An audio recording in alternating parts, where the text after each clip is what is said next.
Hey guys, I'm Sonika. Today is the time for some more camera comparisons, and today I'm gonna compare the Sony CyberShot DSC-HX400v to another small sensor super zoom camera by Canon PowerShot SX70HS. So let's get started.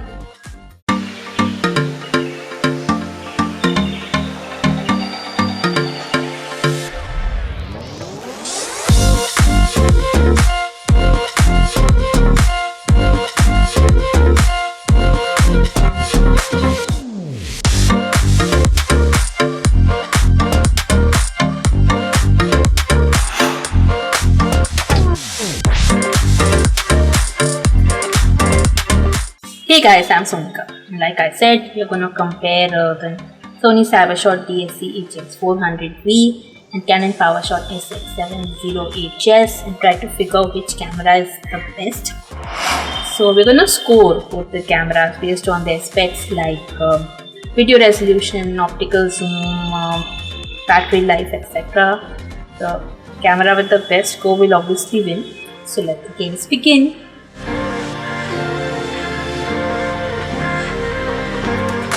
Both cameras have the same sensor size, 20 megapixel 1x2.3 inch sized PSI CMOS sensor. Both sensors will allow me the same level of control over depth of field, the same aperture and focal length values, so we'll give 1 point to both.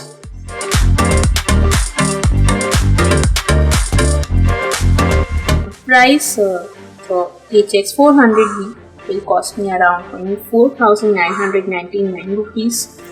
And the SX70 will cost me around 45,999 rupees. So since the Sony camera is cheaper, we get the point.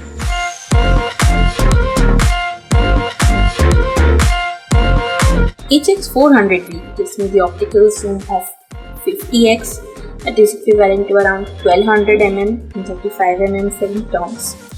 And the optical zoom of the SX70 is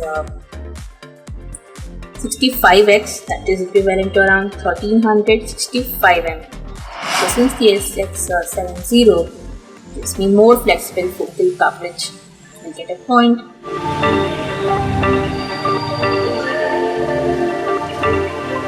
The SX70 has RAW support, meaning I can click my images in RAW as well as JPEG.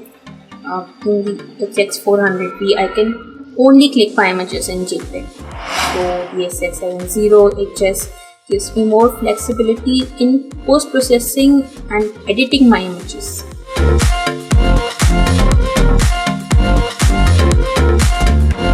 Maximum video resolution of the HX400v is 1920 by 1080 at 30 and 60 fps, and the SX70 gives me the video resolution of 4K, that is 3840 by 2160 pixels.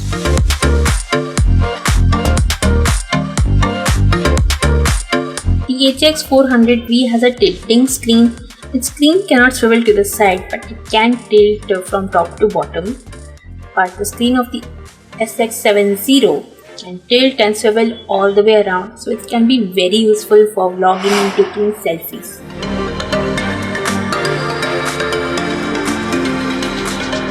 The SX70 is smaller of the two cameras. It weighs 608 grams as opposed to 660 grams by the HX400v. It is 3 mm narrower, 2 mm shorter, but it is 14 mm thicker than the HX400v. But as for the weight comparison, it is more lightweight, so we'll give it a point.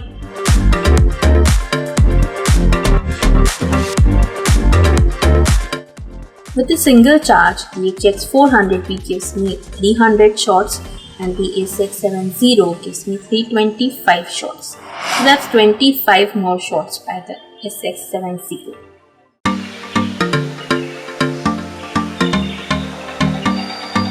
The SX70 has an inbuilt time-lapse mode that allows me to capture time-lapse videos in camera without much hassle.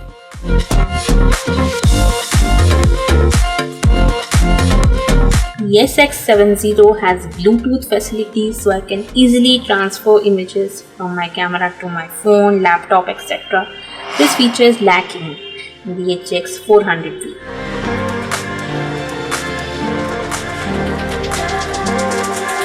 The HX400v has inbuilt GPS tracker, so I can track the location of the shots that I click very easily, but this is lacking in the SX70.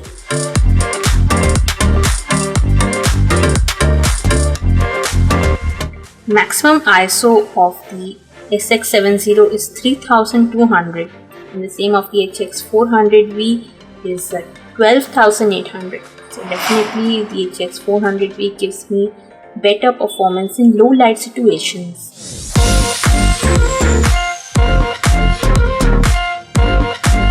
The minimum aperture of the HX400v at its widest focal length of 24 mm is f2.80, and the minimum aperture of the SX70 its widest focal length of 21 mm is f3.4.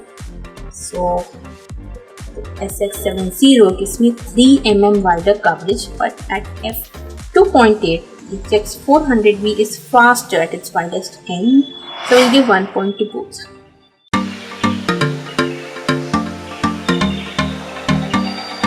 HX400v has shoe for external flash, so I can very easily attach accessories like a microphone, external flash, etc. to it.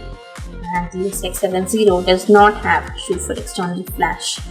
Now guys, we'll talk about some common features between these two cameras. Now, since they are common, we won't score them.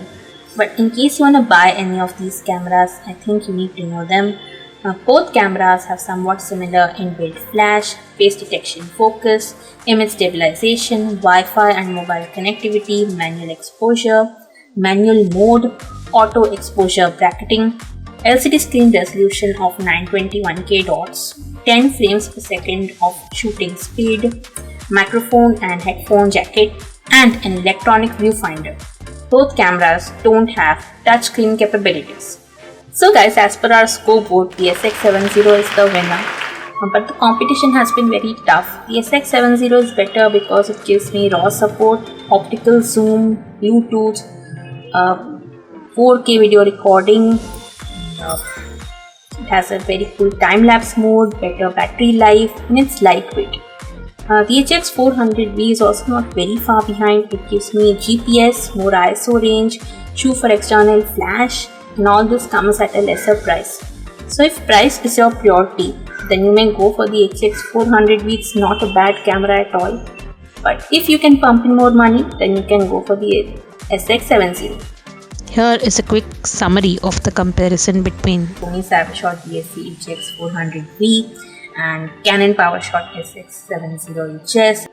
So guys, this was the detailed comparison between the Sony CyberShot DSC-HX400v and Canon PowerShot SX70HS, and I hope my video cleared your doubts about these two cameras, about which one is better or where. And if you have more such confusions guys about any two cameras that you want me to compare on my channel, please leave those suggestions down below in the comments guys. I'll try to make as many videos as I can, and if you like this video, give me a big thumbs up, share this video with your friends, and don't forget to hit the subscribe button. Also turn on the bell icon to be notified whenever I post new videos. Here is my previous camera comparison. Please go check it out guys. Thank you so much for watching. Stay tuned for more such videos every Wednesday on my channel. Bye.